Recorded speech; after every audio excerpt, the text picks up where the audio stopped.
বাংলাদেশে আমরা সংবিধান এমন ভাবে বানিয়েছি, গঠনতন্ত্র আমাদের দলীয় এমন ভাবে তৈরি করা যে আমাদেরকে মুশরিক হতে বাধ্য করছে। বাংলাদেশ জামাতে ইসলামী এইটা মানে না যে ক্ষমতার উৎস জনগণ, এই জন্য তাদের নিবন্ধন বাতিল করে দিয়েছে। ওরা বিশ্বাস করে ক্ষমতার উৎস আল্লাহ, আন্নাল কুওয়াতা লিল্লাহি জামিআ, সব ক্ষমতার উৎসকে। এখন যদি কেউ এসে এই কথা বলে যে হ্যাঁ আপনি জামাতকে টেনে কথা বললেন, আমরা বিএনপি করি, আওয়ামী লীগ করি, জাতীয় পার্টি করি, আরে ভাই ওগুলো তো আমি কোরআনে পাচ্ছি না।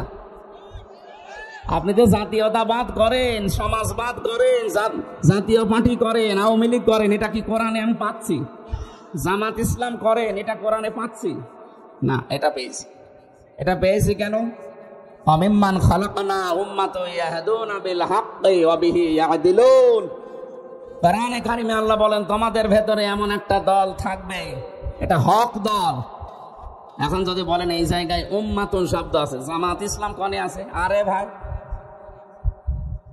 এই যে ভোট দিয়ে আমরা নির্বাচিত করি মানুষদেরকে, ভোট এই শব্দ কোরআনে আছে, ভয়কার টনে, কিন্তু আমানত আছে।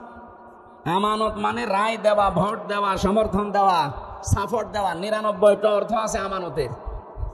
তো এটা যেমন আমানত শব্দ দিয়ে আল্লাহ বুঝিয়ে দিয়েছেন, উম্মাতুন দিয়ে আল্লাহ জামাতে ইসলামে বুঝিয়েছেন।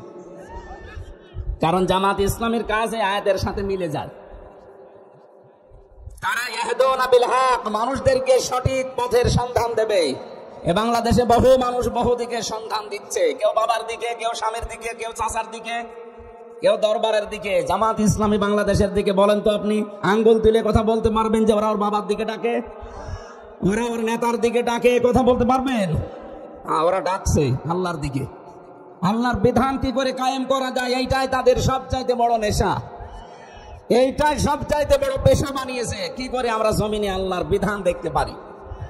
ইয়াহদুনা, এটা মজারে, বর্তমান ভবিষ্যৎ, প্রেজেন্ট ফিউচার, বিল হক, সত্য পথে তারা মানুষদেরকে দেখায়। সত্য পথে পৃথিবীতে কোনটা?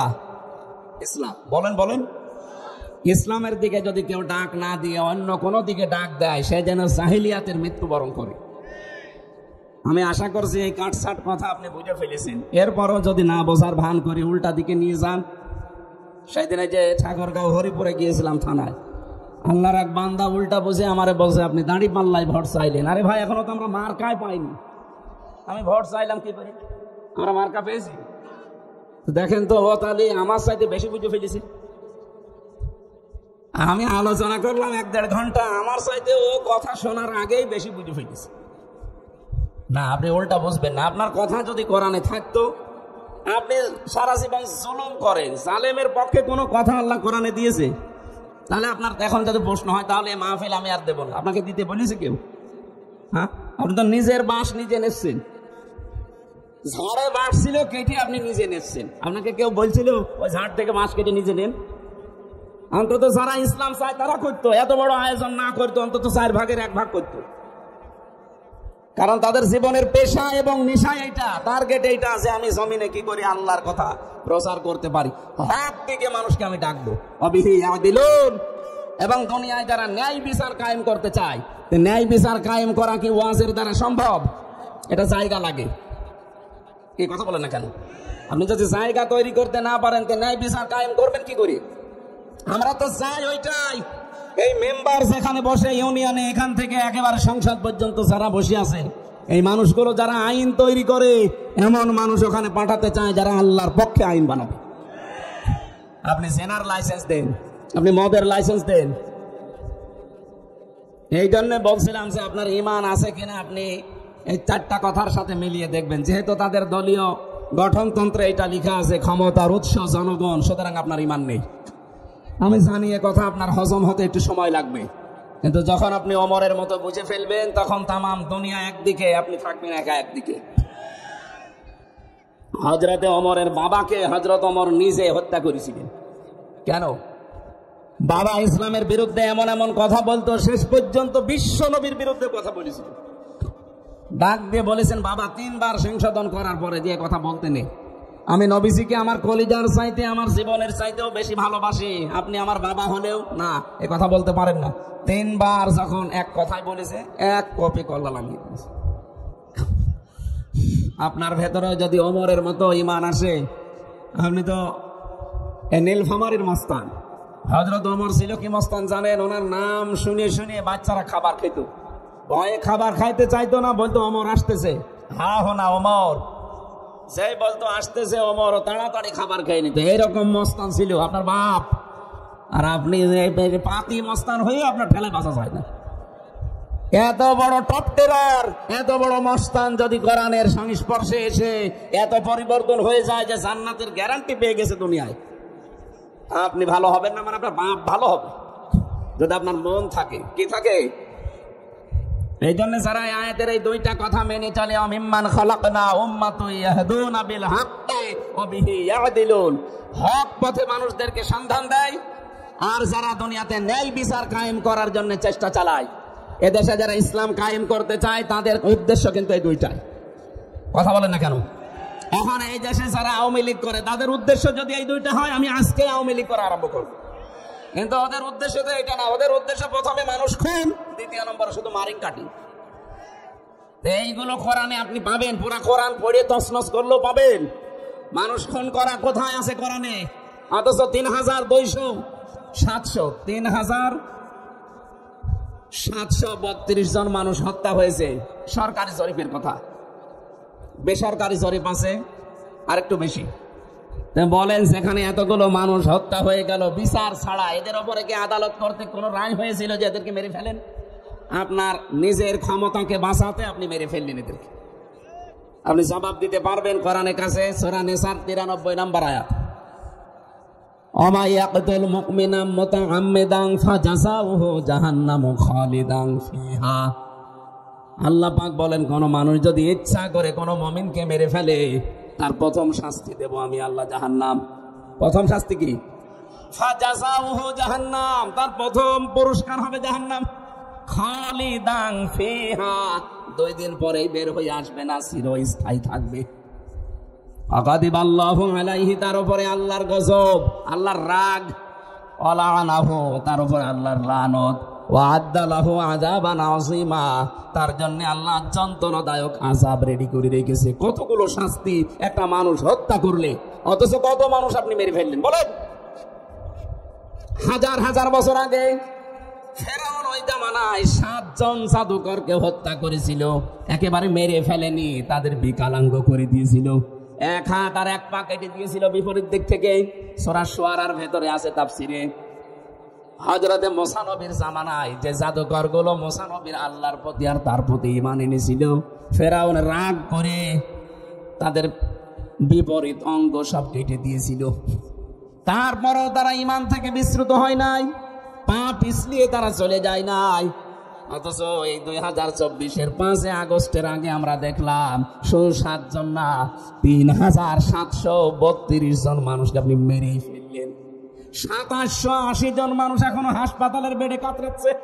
কারো হাত নেই, কারো পা নেই, কারো চোখ নেই, কারো অন্ডকোষ উড়ে গেছে। আমি কুষ্টিয়ার সদর হাসপাতালে নিজে দেখতে গিয়েছিলাম 6 তারিখে, যে দেখি অনেকগুলো মানুষের হাত কেটে ফেলে দিয়েছে, কারো পা কেটে ফেলে দিয়েছে, কারো 1 চোখ নেই, কারো 2 চোখই নেই, কারো অন্ডকোষ উড়ে গেছে। ফেরাউন যদি মাত্র 7 জন মানুষকে ঈমান আনার কারণে বিপরীত অঙ্গ হানি করে দেয়, অঙ্গ কেটে ফেলার কারণে, ও কত বড় জালেম! আল্লাহ ওখানে হেদায়েত দেয়নি। আর এই দেশে যারা এতগুলো মানুষকে বিকলাঙ্গ করে দিলেন, হাত পা কেটে ফেলতে হচ্ছে তাদের, আপনি কত বড় ফেরাউন বলেন? কথা কত দূর গেল আপনি টের পাচ্ছেন না? টের পাননি। এই জন্য আমি আপনাকে বাঁচাতে চাই। এই অনুষ্ঠান লক্ষ লক্ষ টাকা খরচ করে দিলেন, 5টা মানুষ যদি জাহান্নামের পথ থেকে জান্নাতের পথের দিকে আসতে না পারে, অনুষ্ঠান দেওয়ার দরকার কি? কথা বলেন না কেন?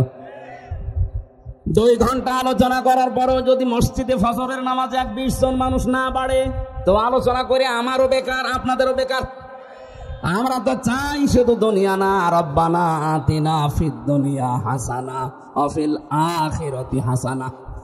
দুনিয়ায় শান্তি চাই, স্বস্তি চাই, নিরাপত্তা চাই, কল্যাণ চাই।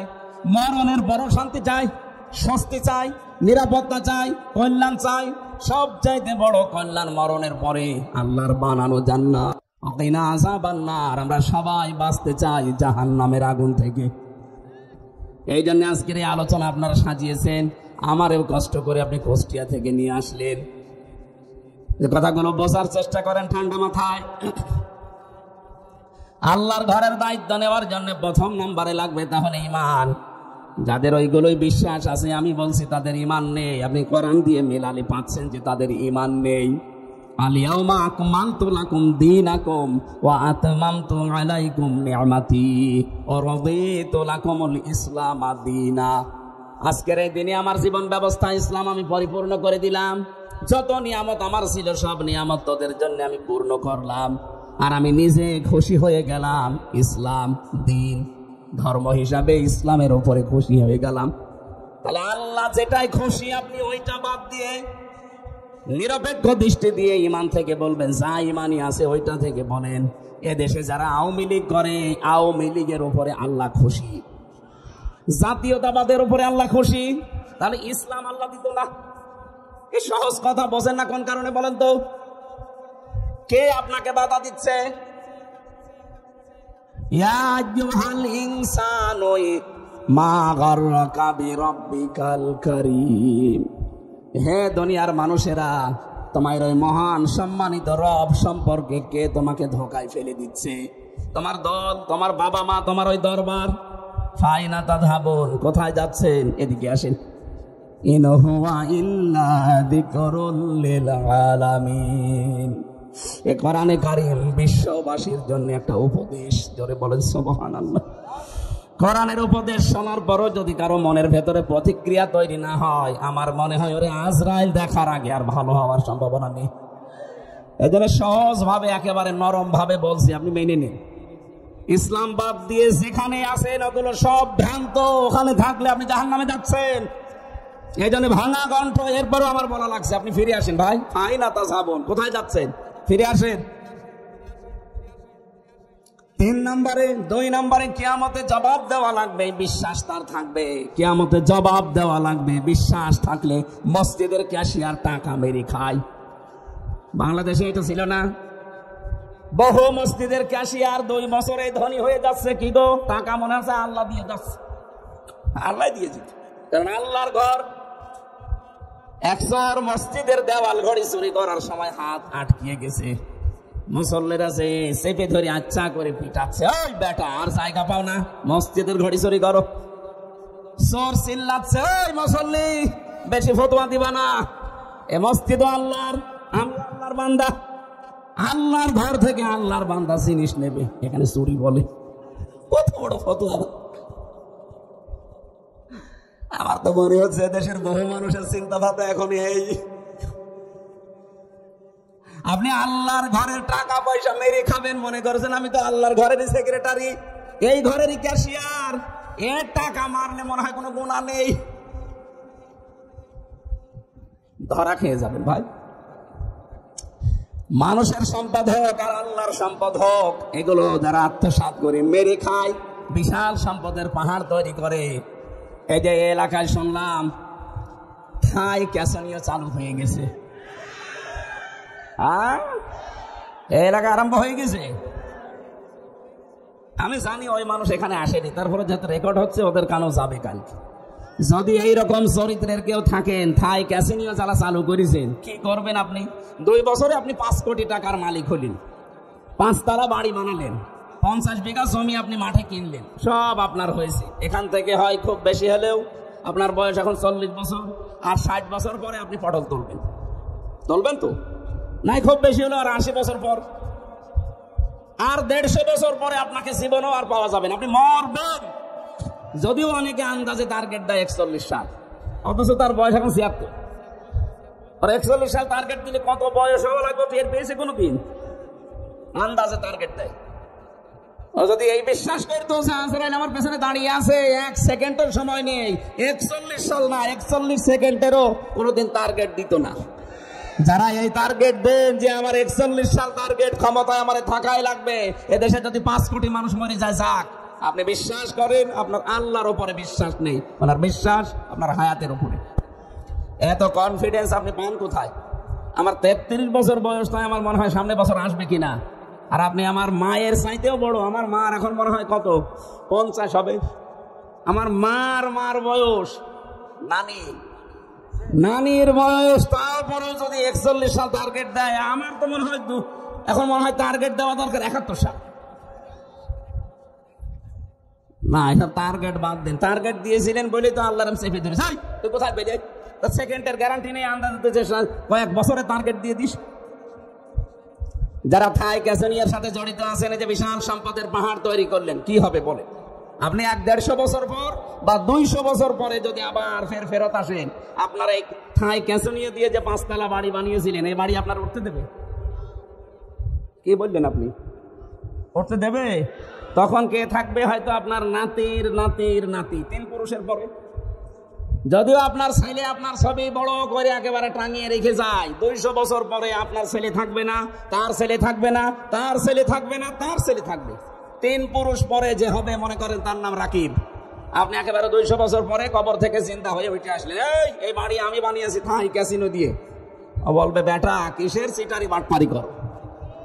যদি থাকার জায়গা না পাও, মসজিদের বারান্দায় গিয়ে থাকো। এই 5 তলা বাড়ি আমার দাদার, আমার দাদার, আমার দাদা। ও যে আপনার দাদা, ওর মনেই নেই, কারণ আমারই তো 3 পুরুষের পরে আমার আর মনে নেই। আমার বাবার নাম রিয়াজউদ্দিন, তার বাবার নাম জাহান আলী সর্দার, এরপরে ছিল নমাজ আলী সর্দার, এরপরে আমি আর জানি কয় পুরুষ। আমি এত হিসাব করে চলি, তারপরও 3 পুরুষের পরে আমার আর মনে নেই। আর আপনার যে ছেলে রেখে যাচ্ছেন, অত 24 ঘন্টা টাল হয়ে থাকে, অত সবসময় বাবার উপরে আছে। ও তো 1 পুরুষও মনে রাখতে পারবে না। পরে যদি জিজ্ঞাসা করে, কে তোর বাবার নাম কি, শ্বশুরের নাম পারে ফেল। আর আপনি তার জন্য এই থাই ক্যাসিনো দিয়ে, এমনকি এই যে জিনের বাদশাহ এলাকায় এখন মনে হয় নেই, এগুলো গাইবান্ধা ছিল। জিনের বাদশাহ বগুড়া গাইবান্ধা ছিল। এই সমস্ত উল্টাপাল্টা কাজ করে মসজিদের সভাপতি, সেক্রেটারি, মোতাওয়াল্লি, ক্যাশিয়ারের দায়িত্ব নিয়ে একেবারে বাবা শাহজালাল, মদের কাছে কুত্তা বিড়াল সব হালাল, এই করে যারা সম্পদ কামাই করেছেন। 3 নম্বরে যারা মসজিদের দায়িত্ব নেবে, এই মানুষগুলো নামাজি হবে। নামাজি মানে নামাজ কায়েমকারী হবে।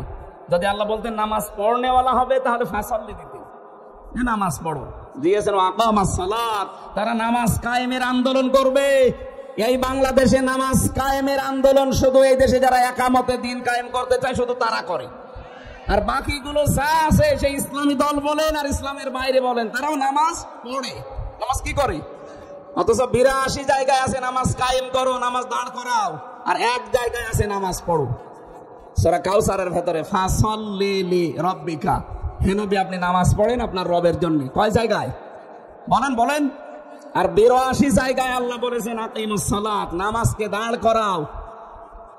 এই নামাজকে দাঁড় করাতে হয় পরিবার, সমাজ, রাষ্ট্রে, এগুলোর জন্য আইন লাগে। কি লাগে? আল্লাযীনা ইম্মাক্কান্নাহুম ফিল আরদি আকামুস সালাহ, আমি যাদেরকে জমিনে শাসন ক্ষমতা দিয়েছি, ওরা ক্ষমতা পাওয়ার পরে প্রথম আইন পাশ করবে নামাজ কায়েমের। কিসের? আপনার এই সহজ কথা বুঝে আসে না, বলে হুজুর আমার পক্ষে বলেন। আমি আপনার পক্ষে বলবো, আয়াত পাবো কোথায়? আমি কি আয়াত বানাবো?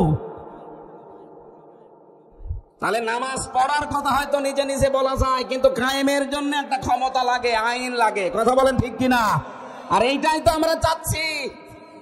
ইসলাম যদি সত্যি এদেশে এসে যায়, আপনি টের পাচ্ছেন এই দেশটা মিনি জান্নাত হয়ে যাবে।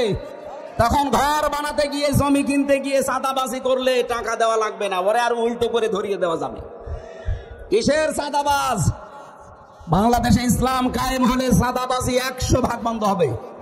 মেয়েরা থাকবে 100% তাদের নিরাপত্তা নিয়ে। কত মানুষ আজ জুজুর ভয় দেখাচ্ছে মেয়েদের, যদি ইসলাম কায়েম হয় তোমরা কিন্তু ঘর বন্দী হয়ে যাবা। ওরে শয়তান, ও ভোগ করতে পারছে না তো, এই জন্য ওর জ্বালা বেঁধে যাচ্ছে। আমির জামাত ডক্টর শফিকুর রহমান উনি কিন্তু ঘোষণা অলরেডি দিয়ে দিয়েছে, যদি ইসলাম এদেশে আসে, আল্লাহ যদি আমাদের কাছে আমানত হিসাবে দেন, এদেশে সবচাইতে বেশি নিরাপদে থাকবে, অধিকার নিয়ে থাকবে মেয়েরা।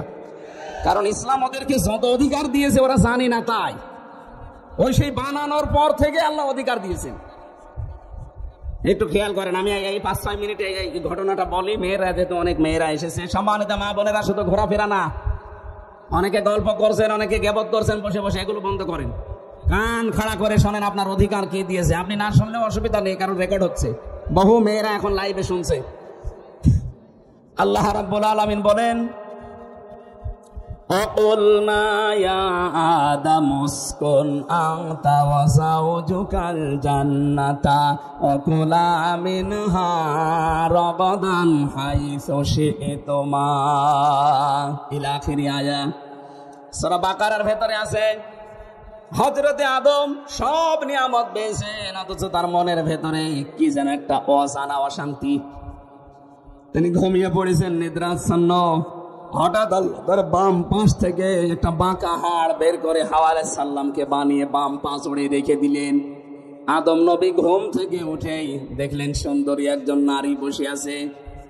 হযরতে হাওয়া এত সুন্দর আল্লাহ তাকে বানিয়েছেন, কারণ নিজের হাতে আল্লাহ এই চেহারাটা বানায়। চেহারা বানায় কে? আরো জোরে, ওয়াল্লাযী ইউসাউবিরুকুম ফিল আরহামি কাইফা ইয়াশা। তিনি সে আল্লাহ যিনি মায়ের রেহেমের ভেতরে তোমাদের আকৃতি বানান। হ্যাঁ, বডি বানিয়েছে ফেরেশতারা, কিন্তু আকৃতি বানিয়েছে আল্লাহ নিজের কুদরতি হাত দিয়ে। এত সুন্দর লাগে মানুষকে দেখতে, যারা আসলে সুন্দরী আমার মতো না, এই খাপড়া পড়া। সত্যি যারা সুন্দরী বা সুন্দর, ইউসুফ নবীকে আল্লাহ এত সুন্দর করে বানিয়েছেন, মানুষ দেখলে ফল কাটতে যে হাত কেটে ফেলতো। আমাদের নবী মুহাম্মদুর রাসূলুল্লাহকে আল্লাহ এত সুন্দর করে বানিয়েছিলেন, দেখলে মানুষের ক্ষুধা পর্যন্ত মিটে যেত। হযরতে হাওয়াকে আল্লাহ যেহেতু নিজের হাতে বানিয়েছেন, এই পৃথিবীতে যারা এখন বিশ্ব সুন্দরী হয়, আমার মনে হয় তাদের শরীরের সব জায়গাগুলো মাপ জোপ করে করে তাদেরকে সামনে নিয়ে আসা হয়। এমন কোন জায়গা নেই যেখানে মাপ দেওয়া হয় না, ওদের ফিতা আছে আলাদা, ওইটা দিয়ে ওদের যত জায়গা আছে শরীরের সব জায়গাগুলো মাপ দিয়ে দিয়ে তারপরে সামনে নিয়ে আসা হয়। এটা একটা লুচ্চামি, এটা বেহায়াপনা, এটা একটা সেনা। বাংলাদেশেও এটা আরম্ভ হয়েছে। আমরা চাই এই সেনা বন্ধ হোক বাংলাদেশে। বিশ্ব সুন্দরীর নামে মেয়েদের শরীরের এগুলো অঙ্গ প্রত্যঙ্গ গুলো প্রদর্শন করে, কথা বলছেন না কেন? এগুলোর জন্য আজ অনেকে বিভিন্ন নাম দিয়ে ঢাকার বুকে বাংলাদেশের জেলা শহরগুলোতে অফিস খুলতে যাচ্ছে, নাম দিয়েছে মানবতার অফিস, অথচ এগুলো হচ্ছে সমকামিতার অফিস। ওরা পুরুষে পুরুষে বিয়ে করতে চায়, মহিলা মহিলায় বিয়ে দিতে চায়, বলে নাউজুবিল্লাহি মিন যালিক। আর এটা যারা প্রমোট করে তাদেরকে এখন সরকার উপদেষ্টা বানাচ্ছে। আমরা চাই এই ফারুকের মতো মানুষকে পাছায় লাঠি দিয়ে যেন খেতিয়ে দেওয়া হয়। এই শয়তান আল্লাহর বিরুদ্ধে অবস্থান নিয়েছে। সমকামিতা আল্লাহর নিষিদ্ধ কাজ না। আল্লাহ বলেন নারী পুরুষে বিয়ে হবে, আর না পুরুষ পুরুষে শুরু করেছে। এটা লোত নবীর জামানায় ওরা এই গোনা আরম্ভ করেছিল। পৃথিবীতে এর আগে কেউ করে নাই, ওই সময় আরম্ভ হয়েছে, এখনো পর্যন্ত অনেকে তার অনুসারী আছে। লোত নবীর জামানায় পুরুষে পুরুষেরা বিয়ে করতো, মহিলা মহিলায় বিয়ে করতো। এটা আল্লাহ এত বড় রাগ করে শাস্তি দিয়েছিলেন, পুরা শহরটা একেবারে জমিন থেকে জিবরাইল উঁচু করে একেবারে উলট করে দিয়েছে। ওটা ডেড সি বানিয়ে দিয়েছেন। জর্ডানে এখনো আছে, আপনি যান জর্ডানে যেয়ে দেখবেন, ওখানে যে সাগর আছে মৃত সাগর, ডেড সি বলা হয়। ওখানে কোনো কিছু বাঁচে না, সব মরে যায়। আমার মনে হয় বাংলাদেশকে অনেকে মৃত সাগর বানানোর জন্য সূক্ষ্ম ষড়যন্ত্র করছে। হযরতে হাওয়া আলাইহিস সালামকে আল্লাহ নিজের হাত দিয়ে তার এই চেহারা এত সুন্দর সুন্দর করে বানিয়েছেন। আপনার একটু টাচ দেয় আপনি বুঝবেন যে কত সুন্দরী হতে পারে। এখন সারা পৃথিবীর ভেতরে সব চাইতে সুন্দরী মেয়ে লোকের তালিকায় কার নাম আছে বলেন তো? কি হুজুর বলেন তো? হুজুর মনে হয় আসমানে থাকে, জমিনে থাকে না। হ্যাঁ, আপনারা বলা লাগবে না, এটা প্রশ্ন আসতেছে এখন তো সামনে। সাধারণ জ্ঞান পড়েন না? যারা এখানে ছাত্র ভাই ছাত্রী বসে আছেন, বলেন এই পৃথিবীতে এখন সব চাইতে বিশ্ব সুন্দরীর তালিকায় কার নাম? খালেদা জিয়া। চাচা, ওটা ডিলেট হয়ে গেছে, ছিল এক সময়, কিন্তু এখন তো আর নেই। এখন ওনার চামড়া কত বড় দিকেছে, ও চামড়ায় হবে না। এখন তালিকায় আছে রাশমিকা মান্দানা। আল্লাহর ওলির নাম বললাম না, এই মহিলা এখন 1 নম্বরে আছে।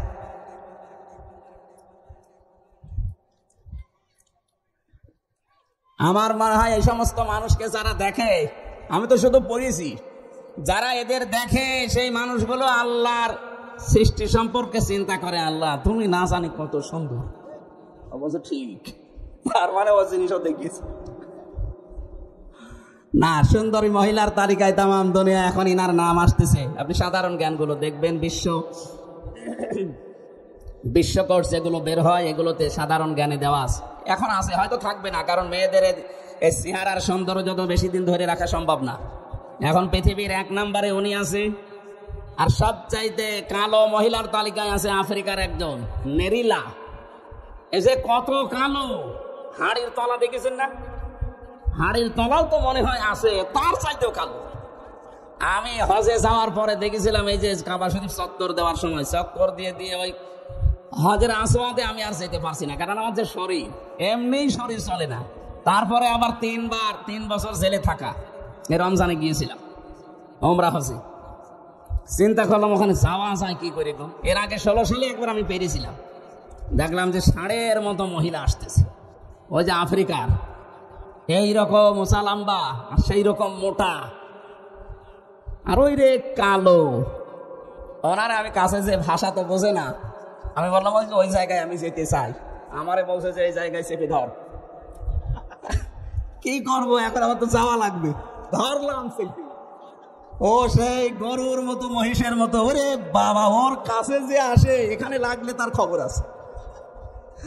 আমি ধরে রাখলাম, আমাকে টানতে টানতে নিয়ে ওই জায়গায় বলে যে আমি জমা দিতে পেরেছিলাম। আমি যদি একা যাওয়ার চেষ্টা করতাম, আমার বাবার দ্বারাও সম্ভব না, এত ভিড় ওখানে। কিন্তু ওই সমস্ত গোয়ার মার্কা মহিলা দেখলে মানুষ ভয় পায় না। ওর এক গোতা লাগলে আমার 3 দিন অজ্ঞান হয়ে থাকা লাগবে। এই নেরেলা, এটা একেবারে সর্বনিম্ন তালিকায় আছে এই মহিলা। তারপরও তার চেহারার ভেতরে একটা মাধুর্যতা আছে, কারণ আল্লাহ বানিয়েছে। মুখটা কে বানিয়েছে? আর রাশমিকা মান্দানা, কি সুন্দর করে আল্লাহ বানিয়েছে খুঁটে খুঁটে। পৃথিবীর 1 কোটি রাশমিকা মান্দানা এক জায়গায় করলে হযরতে হাওয়া আলাইহিস সালামের চেহারার সাথে মিলবে না, এত সুন্দর ছিল। পৃথিবীর ইতিহাস পড়ে আমি 4 জন মহিলার তালিকা পেয়েছি, সবচাইতে সুন্দরী ছিল তারা। আমাদের মা হাওয়া 1 নম্বরে। 2 নম্বরে পেয়েছি হযরতে বিলকিস। বিলকিসের নাম শোনেননি? রানী বিলকিস। 3 নম্বরে হযরতে ইউসুফের স্ত্রী জুলাইখা। 4 নম্বরে নাম 2টা আছে, তার 1 নাম্বার হযরতে ইব্রাহিম নবীর বড় স্ত্রী হযরতে সারা। 4 নাম্বার এখানে আরেকটা নাম দেওয়া আছে, আমাদের নবী মুহাম্মদুর রাসূলুল্লাহর ছোট মেয়ে ফাতেমাতুজ জোহরা রাদিয়াল্লাহু তাআলা আনহা।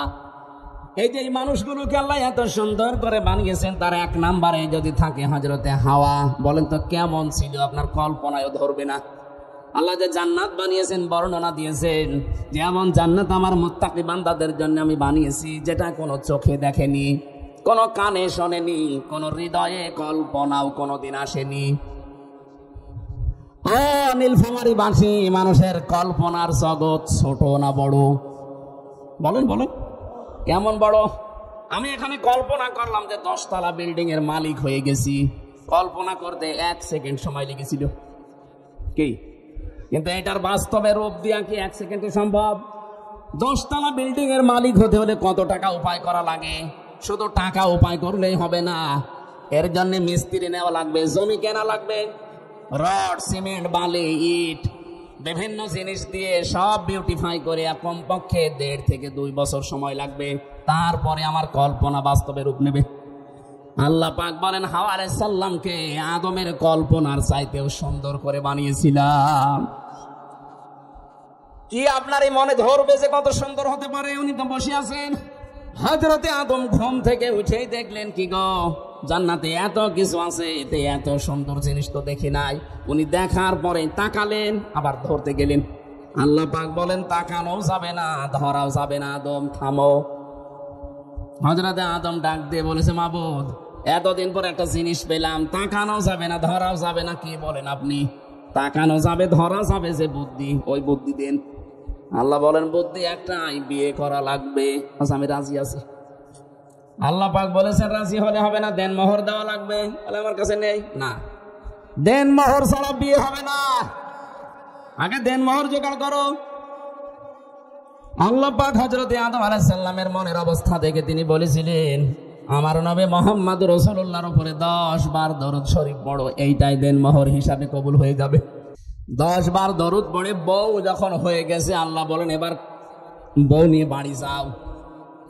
অকুল না, আমি বললাম ইয়া আদম উসকুন আনতা ওয়া যাওজুকাল জান্নাহ, আনতা আগে দিয়েছেন যে তুমি নিজে যাও, বউ সাথে করে নিয়ে যাও। এখানে বাস্তবে বাংলাদেশে আমরা অনেক উল্টাপাল্টা কাজ এই কয়েক বছরে দেখলাম।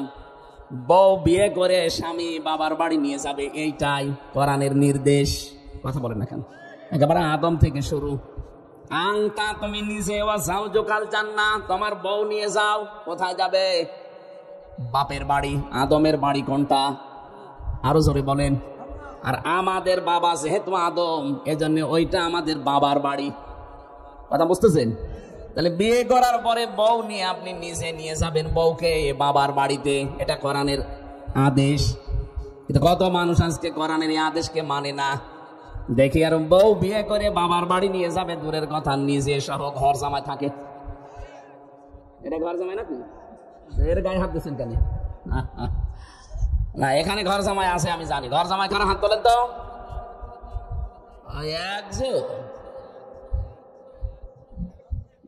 এই এলাকায় আমার মনে হয় হাদিস বলা ঠিক হলো না। ঘর জামাই থাকেন, আপনার লজ্জা করে না? হ্যাঁ, আপনার সম্মান আছে? কি বলে এলাকার মানুষ জানেন? একটু গোপনে খবর নিয়ে দেখেন।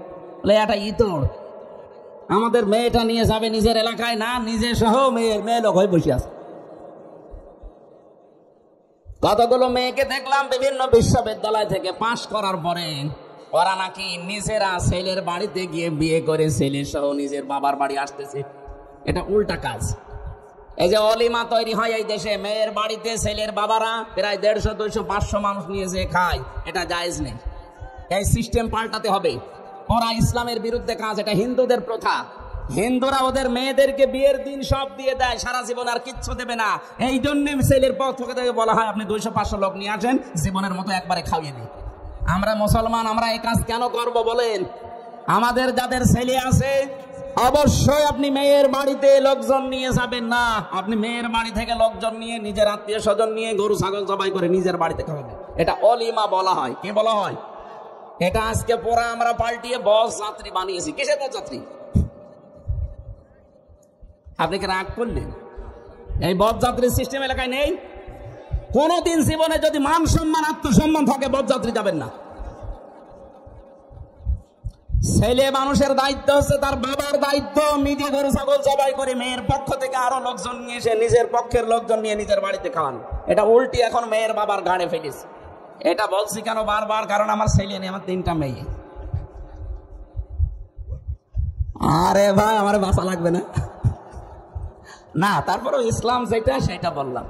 সম্মানিত মা বোনেরা, কোন ছেলের বাবা যদি বলে 200 মানুষ নেওয়া লাগবে, ওই ছেলেকে বিয়ে করবে না, এটা ছোট লোক। কয়েকজন চিল্লাচ্ছে খালি মেয়ের বাবারা, আমরা আর ছেলের বাবারা সব নিশ্চুপ হয়ে আছে। না, এই ছোট লোকের কাজ আপনাকে বাদ দেওয়া লাগবে। ইসলাম যেটা মানতে চায় না, ইসলাম যেটা সমর্থন করে না। 2 নম্বরে কি দিয়েছেন? আমি এবার আলেমদের বলছি। আল্লাহ পাক বলেন আনতা ওয়া যাওজুকাল জান্নাহ, নিজে এবং নিজের স্ত্রীকে নিয়ে যাও বাড়িতে। কি করবা বাড়ি যেয়ে? ওয়াকুলা, এর মাঝখানে কিন্তু আনতা নেই। আল্লাহ কিন্তু বলতে পারতেন আনতা ওয়াকুলা, তুমি নিজে এবং ওখানে যাওয়ার পরে 2 জনে যা খাবে তাই খাবে না। একবারে খোলা দিয়ে বচন দিয়েছেন। বউকে নিজের বাড়িতে নিয়ে আসার পর যেই মানের খাবার তুমি খাবে, ঠিক ওই মানের খাবার তাকে খাওয়ানো লাগবে। যে অধিকার আল্লাহ দিয়েছেন, দেখেছেন? কোনদিন চিন্তাও করে না ওরা, জানে না তো। ওরা যদি চিন্তা করতো, জানতো বাংলাদেশে যারা আজ নারী পক্ষ, নারী স্বাধীনতা আন্দোলন, নারী বিপ্লব পরিষদ, নারী মুক্তি পরিষদ, 13টা সংগঠন কাজ করছে এদের অধিকার আদায়ের জন্য। কি অধিকার আদায় করেছেন আপনি? আপনি অধিকার আদায় করার পরিবর্তে তাদের ভোগের সামগ্রী বানাচ্ছেন। কথা বলেন ঠিক কিনা? ইসলাম যেটা দিয়েছে কি অধিকার দেখেন তো? স্বামী নিজে মরণের খাওয়া খাবে, আর যতটুকু বেঁচে থাকে বউকে খাওয়াবে না, জীবনও না। যা খাবেন, যা পড়বেন, যেই রকম মানের জায়গায় থাকেন, ঠিক ওই রকম মানের খাবার বউকে দেওয়া লাগবে। এটা তার অধিকার। এই জন্য মাঝখানে আল্লাহ আনতা দেয়নি, একবারে কুলা। 2 বছর 2 বছর দিয়ে আল্লাহ জানিয়েছেন অধিকার সমান করে দিলাম। জোরে বলেন সুবহানাল্লাহ। এতটুকু আল্লাহ শেষ করেননি। রাগাদান হাইসো শি'তুমা, শুধুমাত্র বউকে খাওয়াবে তা না, মাঝে মাঝে বেড়াতে যাবে, যেখানে যাবে যা ইচ্ছা খাবে, যেই জায়গায় যাতে মনে চাই সেখানে যাবে। কিন্তু সাবধান, ওয়ালা তাকরাবা হাদিহিস শাজারা, গাছের কাছে যাবে না। কোন গাছ? আমরা মনে করি শুধু গন্ধম গাছ। শুধু যদি গন্ধম গাছ হবে তাহলে কোরআনে আয়াত নাযিল করে ১৫০০ বছর পরে আল্লাহ আমাদের জানাচ্ছে কেন? এখানে শুধু গন্ধম গাছ নয়, তাফসিরে হাক্কানি মুফাসসির লিখেছেন পৃথিবীতে যাবার পর আল্লাহর বহু বর্ডার আছে, ওটা যেহেতু নিষিদ্ধ গাছ। আল্লাহর এরকম বহু নিষিদ্ধ জায়গা আছে, আপনি বউ নিয়ে বেড়াতে যাবেন কিন্তু ওই নিষিদ্ধ জায়গায় যেতে পারবেন না, যেখানে গেলে আপনারও পর্দা থাকে না, আপনার বউরও পর্দা থাকে না। এরকম অনুষ্ঠান নেই? এরকম বহু বিয়ের অনুষ্ঠান আছে যেখানে গেলে নিজেরও পর্দা শেষ, বউরও পর্দা শেষ, না ওখানে যাওয়া যাবে না। প্রশ্ন আসতে পারে আমার আপন চাচাতো বোনের মেয়ের বিয়ে, বোন তাই কি আল্লাহর অর্ডার ওভারটেক করে বোনের অর্ডার মানা যাবে? ও যদি রাগ করে করুক, আল্লাহর জন্য সম্পর্ক ত্যাগ করা জায়েজ আছে। কি কথা বলে না কেন? মানা হাব্বা লিল্লাহ, কাউকে ভালোবাসলে আল্লাহর জন্য বাসবেন। ও আবগাদা লিল্লাহ, কাউকে ঘৃণা করলে সম্পর্ক ত্যাগ করলে আল্লাহর জন্য করবেন। ও আতা লিল্লাহ ওয়া মানা লিল্লাহ, কাউকে কিছু দিলে আল্লাহর জন্য দেবেন, কাউকে কিছু নিষেধ করলেও আল্লাহর জন্য করবেন। ফাকাদ ইসতাকমালাল ঈমান, নবীজি বলেন সে যেন তার ঈমানকে পরিপূর্ণ করে নিল। জোরে বলেন সুবহানাল্লাহ। এজন্য আজকে থেকে আপনার আপন বোন হোক, আপন ভাই হোক, ও যদি ইসলামের বাইরে চলে যায়, ও জাহান্নামে যাচ্ছে, তবে আপনিও যাবেন। আপনি একটু দাঁড়ান, একটু দাঁড়ান। এই জায়গায় যদি থমকে যেতে পারেন, দেখবেন ওই মানুষগুলো চিন্তা করবেন না এ শক্ত আছে, সামনে যদি আমরা অন্তত ইসলামিক কিছু করি, এর বিয়ে করানো যাবে না। এ নিজের আপন বোনের মেয়ে, বেপরদায় বিয়ে হচ্ছে তাই আসে না। চিন্তা করেছেন? আমরা যদি প্রত্যেক জায়গা থেকে এরকম শক্ত হতে পারি। আমি শপথ নেওয়ার দিন বুঝেছিলাম যে পর্দা কারে বলে। আমরা 120টার উপরে প্রশ্ন করেছি, কেন্দ্র থেকে যিনি এসেছিলেন 120টার উপরে প্রশ্নের প্রায় 20টার উপরে পরিবারের পর্দা নিয়ে। অথচ আমি একজন আলেম মানুষ, সারা দেশে কোরআনের প্রচার করে বেড়াচ্ছি। পর্দা যে এইভাবে করা লাগে এত কঠিন, আর সবাই না। সত্যি যারা মন থেকে শপথ নেয় আল্লাহর জন্য, ইন্না সলাতি ওয়া নুসুকি ওয়া মাহইয়ায়া ওয়া মামাতি লিল্লাহি রাব্বিল আলামিন, এগুলো যারা মন থেকে পড়তে পারে তাদের জীবন দেখবেন দিন যত যাবে পরিচ্ছন্ন হবে। আমি তো এর আগে এটা বাস্তবে টের পাইনি, এখন আমি আস্তে আস্তে টের পাচ্ছি যে হ্যাঁ এটা তো কঠিন বিষয়।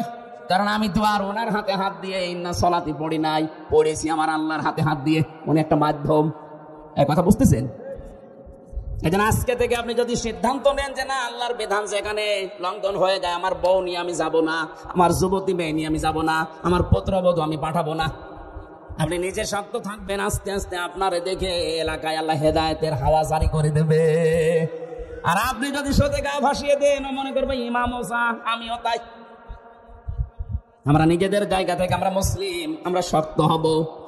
আল্লাহ আমাকে সহ যারা এসেছি, বউ নিয়ে এমন জায়গায় যাবেন যেখানে গেলে পর্দাটা ঠিক থাকে। বলেন এরকম জায়গা কই? আপনি যাবেন না। আর ভাই আসল জায়গা তো আর এইটা নাই, এরপরে যেহেতু আর একটা জায়গা আছে, ওই জায়গাটার জন্য প্রস্তুতি নেন। ওইটাই আমাদের আসল জায়গা। এখানে যেভাবে হোক আপনার দিন কেটে যাবে। আপনি তো 60 বছর 70 80 বছর পরে আপনার আর খোঁজ পাওয়া যাবে না, আপনি মরে যাবেনি। অন্তত এরপরে যে শুরু হচ্ছে ওটা 80 বছরের না, 100 বছরের না, ওটা অনন্তকালের জন্যে। আমরা ওই জীবন চাই না, চাই না? আরো জোরে বলেন। আল্লাহ আমি সহ যারা এসেছি ওই জীবনের প্রস্তুতি নেওয়ার তৌফিক দেন, বলেন আমিন। এটা এখন মেলা বসে বিভিন্ন জায়গায়, অনেকে যুবতী মেয়ে নিয়ে যাচ্ছে, বউ নিয়ে যাচ্ছে। কিসের মেলায় জান আপনি? শিশু মেলা নাম দিয়েছে, শিশু নেই, শুধু শিশুর খালারা আর মামারা, শুধু অ্যাক্সিডেন্ট হয়।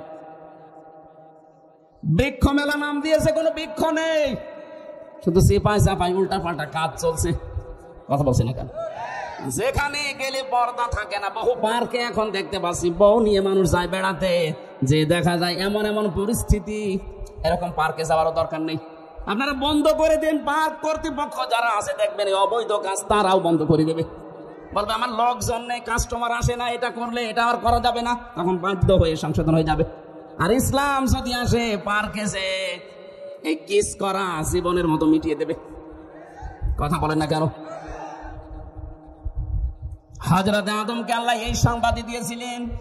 এদের ভেতরে প্রায় 3টা মেয়েদের বিশাল বিশাল অধিকার লুকিয়ে আছে। তাদের জীবনের শুরু থেকে আল্লাহ অধিকারগুলো দিলেন। আজ পর্যন্ত এই অধিকার বাংলাদেশে আমরা কায়েম করতে পারি নাই। আর আমরা আন্দাজে চিল্লাই ওদের ভোগ করার জন্য। মা বোন যারা এসেছেন, আপনাকে আল্লাহ যে অধিকার পরিবারে, সমাজে, রাষ্ট্রে দিয়েছে, পৃথিবীর কোনো ধর্ম দেয়নি, দিতেও পারবে না। অন্যান্য ধর্মে মেয়েরা যদি অসুস্থ হয়, ওই যে 3 দিন 7 দিন 10 দিন অসুস্থ থাকে, ওই 10 দিনে স্বামী তাদের কাছে পর্যন্ত যায় না। আপনি ইহুদিদেরকে জিজ্ঞাসা করেন, খ্রিস্টানদের জিজ্ঞাসা করেন। আমি বহু জাতির সাথে দুনিয়াতে মিশেছি, বাইরের জগতে। সিঙ্গাপুরে গিয়েছিলাম, ওখানে মালয়েশিয়া, থাইল্যান্ড সহ যে সমস্ত দেশগুলো ঘুরলাম, যেখানে ইহুদি পেয়েছি, খ্রিস্টান পেয়েছি, বৌদ্ধ পেয়েছি, তাদের সাথে তাদের স্ত্রীরা আছে। কথাবার্তারা যখন আমার সাথে মিলে যায়, জিজ্ঞাসা করে যে ভাই কি অবস্থা এই ধর্মের, ওরা নিজেরাই বলেছে যে না, আমাদের মেয়েরা যখন অসুস্থ থাকে তখন তাদের থেকে আমরা দূরে থাকি। অথচ আমাদের ধর্ম ইসলামে মুহাম্মদ রাসূলুল্লাহর স্ত্রী হযরতে আয়েশা বলেন, আমি নিজে যখন অসুস্থ, নবী আমার এই থোড়ার উপরে মাথা দিয়ে কোরআন পড়েছে। আপনি এর মতো ধর্ম পাবেন কোথায় দুনিয়ায়? এটা একটা বললাম। পৃথিবীতে সবচাইতে বেশি স্বামীর অধিকার স্ত্রী হিসাবে নবীজি বলেছেন, আমি এসে দেখি আয়েশা রুটি বেলছিল, রুটি তৈরি করছিল, আর ছাগলে এসে রুটিগুলো একটা একটা করে নিয়ে দৌড় দেয়। পরিশ্রান্ত শরীর নিয়ে বাড়িতে আসলাম, এসে দেখি এই চুলার পাশে যে ঠান্ডা জায়গা, চুলা তো গরম জ্বলছে, পাশে যে ঠান্ডা, এই ঠান্ডায় উনি ঘুমিয়ে পড়েছে। অথচ রুটিগুলো যে কয়টা খামির বানানো, ছাগলে টেনে টেনে নিয়ে চলে যাচ্ছে। আমি এসে আয়েশাকে জাগাই নিয়ে ওই অবস্থায় রেখে দিয়েছি। আমি জানি যে ক্লান্ত হয়ে গেছে, রাতে ইবাদত বন্দেগীতে ছিল, হয়তো এখন ঘুম লেগে গেছে। নিজে এসে নতুন করে আটাগুলো আমি খামির করলাম, এরপরে রুটিগুলো তৈরি করে সেকলাম, তরকারি আমি গরম করলাম, তার মানে গোশত তৈরি করলাম। সব কমপ্লিট করার পরে নিজে খেয়ে চলে যাব না, সব কমপ্লিট করে এবার নিজের স্ত্রীকে আয়েশাকে ডাক দিলাম, ওঠো। হযরতে আয়েশা ঘুম থেকে ওঠার পরে তিনি কিন্তু জ্ঞানী মানুষ ছিলেন, যদিও ছোট মানুষ, তিনি বিচক্ষণ ছিলেন। চিন্তা করলেন, কি গো, আমি তো এত রুটি বানাইনি, আমি তো ঘুমিয়েছিলাম, এগুলো বানিয়েছে কে? ঠিক আমার স্বামী বানিয়েছে।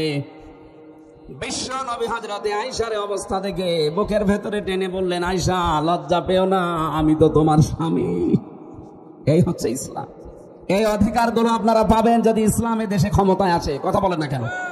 আমরা চাই মেয়েদের অধিকারগুলো আল্লাহ যেন ইসলামের মাধ্যমে ফিরিয়ে দেন। বলেন আমিন। যদি নামাজ পড়লে হবে না, নামাজ কায়েম করা লাগবে। কায়েম যারা করতে চাচ্ছে আপনি সমর্থন দেবেন তাদের। ওয়াতা যাকাতা, সম্পদ থাকলে যাকাত দেবেন। ওয়ালাম ইয়াখশা ইল্লাল্লাহ, আল্লাহ বাদে কাউকে ভয় করবেন না। এই 5টা গুণ যাদের ভেতরে আছে তাদেরকে আল্লাহ জানিয়েছেন আমার মসজিদের সভাপতি, ক্যাশিয়ার তারা হবে। অথচ একটা গুণও নেই, জোর করে সভাপতি, সেক্রেটারি, ক্যাশিয়ার হয়ে বসে আছে। কারণ এখানে থাকলে কিছু টাকা আল্লাহ রাস্তায় মারা যায়। বলেন সুবহানাল্লাহ। বাংলাদেশে বহু মসজিদ এরকম নেই ক্যাশিয়ার। বলেন। এই জন্য আমরা যেটা বোঝাতে চাচ্ছিলাম, এই পৃথিবীতে যে মানুষগুলো যে দায়িত্বে আছেন, আমরা তো আওয়ামী জাহিলিয়াত দেখিনি। আই এম এ জাহিলিয়াত আমরা দেখিনি 1500 বছর আগে। আওয়ামী জাহিলিয়াত অন্তত দেখে আসলাম। এটা যেহেতু একটু মুক্ত হয়েছে, কিন্তু এখনো থেমে নেই, ষড়যন্ত্র চলছে, চলতে থাকবে। এই ষড়যন্ত্রের মোকাবেলা করার জন্য আমাদেরকে প্রস্তুতি নেওয়া লাগবে। কথা বলেন ঠিক কিনা? দুনিয়ার হিসাবে আমরা যে যে জায়গায় আছে প্রস্তুতি নেই, আর আল্লাহর আখিরাতের জন্য সবচাইতে বড় মাধ্যম হচ্ছে তার ক্ষমা। সূরা আলে ইমরানের 133 নম্বর আয়াতে আল্লাহ আমাদেরকে এইটা জানাচ্ছেন, আসারিউ ইলা মাগফিরাতিম মির রাব্বিকুম। আল্লাহ বলেন দৌড়াও, আমি আল্লাহর ক্ষমার দিকে দৌড়াও। নীলফামারীবাসী, সারা বাংলাদেশের মালিক হয়ে 200 বছর আপনি ক্ষমতায় আছেন, কিন্তু যদি আল্লাহর ক্ষমা আপনি না পান, আপনার পুরা জীবনটাই ব্যর্থ। একটু তাকিয়ে দেখেন না আবু লাহাবের দিকে। আপনার চাইতে সম্পদ তার কম ছিল না, সে ধর্মমন্ত্রী ছিল। মা গনা আনহু মালুহু ওয়া মা কাসাব। তার সম্পদাদি, তার যে উপার্জনের যত ছিল, একটাও কাছে তো আসে নাই, উপকারেও আসে নাই। আল্লাহ বলেন অতি শীঘ্রই আমি তাকে লেলিহান আগুনে প্রবেশ করাবো। কি হলো তার এই মন্ত্রিত্ব, এই অর্থ সম্পদ? এই জন্য আমরা আমাদের বিবেককে কাজে লাগাই, একটু হুঁশ ফিরান। অর্থ সম্পদ, টাকা পয়সা, এগুলো দুনিয়ায় পড়ে থাকবে, দুনিয়ার জিনিস। আমার আখিরাতের জন্য যেটা দরকার, এটা ক্ষমা। কি দরকার? আল্লাহ যদি আমাকে ক্ষমা করে দেয়, মাফ করে দেয়, এটা আমার সবচাইতে বড় বড় বিষয়, বড় পুঁজি। জান্নাতিন আরদুহা, ওই জান্নাতের দিকে দৌড়াও। কারদিস সামাওয়াতি ওয়াল আরদ, যার প্রশস্ততা আল্লাহ বানিয়েছে আকাশ আর জমিনের চাইতেও বিস্তৃত। উইদ্দাত লিল মুত্তাকিন, যেটা আল্লাহ মুত্তাকিদের জন্য তৈরি করে রেখেছেন। আমাদের এখানে প্রশ্ন হচ্ছে মুত্তাকি কারা? আমরা অনেকে মনে করি হুজুরের মতো বিশাল জুব্বা গায়ে দিয়ে, একটা টুপি মাথায় দিয়ে, আমার মতো রুমাল গলায় দিয়ে শুধু জিকির করা, সুবহানাল্লাহ, এটা মুত্তাকি হয়ে গেল না। মুত্তাকির এখন আধুনিক অর্থ হচ্ছে যোগ্যতা সম্পন্ন হওয়া। যে যেখানে যে জায়গায় যাবেন ওই জায়গাটাতে আগে শিক্ষা লাগবে আর প্রশিক্ষণ লাগবে। কথা বুঝতেছেন? আপনি কোন জায়গায় দায়িত্ব নিতে চান, শুধু বললেই হবে না যে দেন, আপনাকে ওই বিষয়ের শিক্ষা আগে লাগবে এবং প্রশিক্ষণ লাগবে। এই দুইটার সমন্বয়ে আল্লাহ একজন আছে, এই বিশ্বাস করে ভয় করে যখন ওই জায়গাটায় দায়িত্ব নেবেন, দুর্নীতি মুক্ত করা তখন সহজ হবে এবং সঠিকভাবে এই কাজটা আপনি আঞ্জাম দিতে পারবেন। আর এইটাই আমরা যারা ইসলামী সংগঠন করি, এইটাই আমরা চাই। আপনাকে যোগ্যতা সম্পন্ন গড়ে তুলতে চাই। আপনি ডাক্তারি লাইনে পড়বেন, পড়েন, কিন্তু আপনাকে কিছু শিক্ষা এবং প্রশিক্ষণের মাধ্যমে ছোটকাল থেকে এমন ধাঁচে গড়ে তোলা হবে, আপনি ডাক্তার হবেন ফরিদপুরের ডাক্তার শাহিন জর্দারের মতো, খুলনার ডাক্তার মতিয়ার রহমানের মতো, রাজশাহীর ডাক্তার ফাতেমা সিদ্দিকার মতো। এইরকম ডাক্তার আপনাকে আমরা বানাবো। শিক্ষাও থাকবে, প্রশিক্ষণ থাকবে, পাশাপাশি তাকওয়া থাকবে। ওই জায়গাটা তখন আপনি দুর্নীতি মুক্ত করে দেখাতে পারবেন। ঔষধ কোম্পানির লোক আসবে গাড়ি নিয়ে, বাড়ি নিয়ে, বিভিন্ন হাতিয়া তোফা নিয়ে বলবে আমার এই ঔষধটা লেখেন। আপনি যদি যে না, এটা লেখার মতো না, এর কোয়ালিটি ওই পর্যায়ে নেই, শুধু গাড়ি আর বাড়ি না, সারা বাংলাদেশ লিখে দিলেও আপনি তাকে ঔষধ লিখে দিতে পারেন না।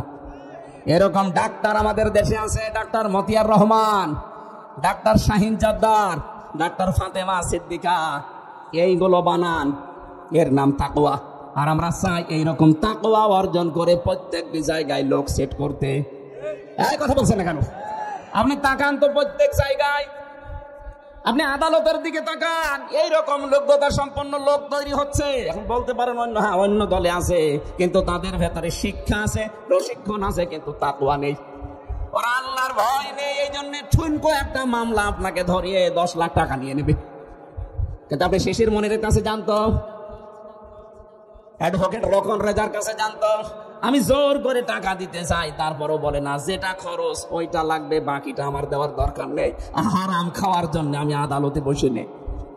আর কত উকিলকে এই 3.5 বছরে তো দেখলাম, খরচ হবে 2000 টাকা, 50,000 টাকা নিয়ে বসে আছে, বসে লাগে, অথচ লাগে না। এই জন্য আমরা উকিল বানাতে চাই ডাক্তার অ্যাডভোকেট শিশির মনিরের মতো, উকিল বানাতে চাই অ্যাডভোকেট রকন রেজার মতো। ডাক্তার আমরা যাদের নাম বললাম, এরকম ডাক্তার তৈরি করেন, তখন আর এই যে 2 নাম্বার ঔষধ আর আসবে না, যেটা লেখার দরকার ওইটা লিখবে। এই জন্য আমরা যদি তাকওয়া অবলম্বন করে জায়গা জায়গায় সেট হতে পারি, আল্লাহর কসম এই দেশ আল্লাহ আমাদের হাতেই তুলে দেবেন। আল্লাহ পাক যদি এই দেশটা ইসলামের হাতে দিয়ে দেয়, ইসলাম যদি এদেশে কায়েম হয়ে যায়, এমন এমন কাজ তখন আঞ্জাম দেওয়া যাবে, ভবিষ্যতে দেখবেন আল্লাহর ক্ষমা পাওয়ার জন্য আল্লাহ আমাদেরকে ডাকছেন, আসো আসো আমার দিকে আসো, আমি আল্লাহ তোমাদের জন্য ক্ষমা নিয়ে বসে আছি। লা তাকনাতু মির রাহমাতিল্লাহ ইন্নাল্লাহা ইয়াগফিরুয যুনুবা জামিআ ইন্নাহু হুয়াল গফুরুর রহিম। ইসলাম কায়েম হওয়ার আগ পর্যন্ত আল্লাহ পুরা মক্কায় যত আয়াত নাযিল করেছেন, কোন জায়গায় ইয়া আইয়ুহাল্লাযীনা আমানু বলেন নাই। আপনি যত জায়গায় ইয়া আইয়ুহাল্লাযীনা আমানু দেখবেন সব মদিনায় নাযিল হওয়া। তার মানে মক্কায় যতদিন ইসলাম কায়েম হয়নি, কাঙ্ক্ষিত মানের মুমিন থাকা সেখানে সম্ভব না। এদেশে যতদিন পর্যন্ত ইসলাম কায়েম না হবে, আপনি আকাশ দিয়ে উড়ে গেলেও আল্লাহর কাছে কাঙ্ক্ষিত মানের ঈমানদার না। যদি ইসলাম কায়েম হয়ে যায়, আপনি বাধ্য হবেন তখন ভালো কাজ করতে, আপনার মন চাইবে না, তারপরও আপনাকে বাধ্য করবে।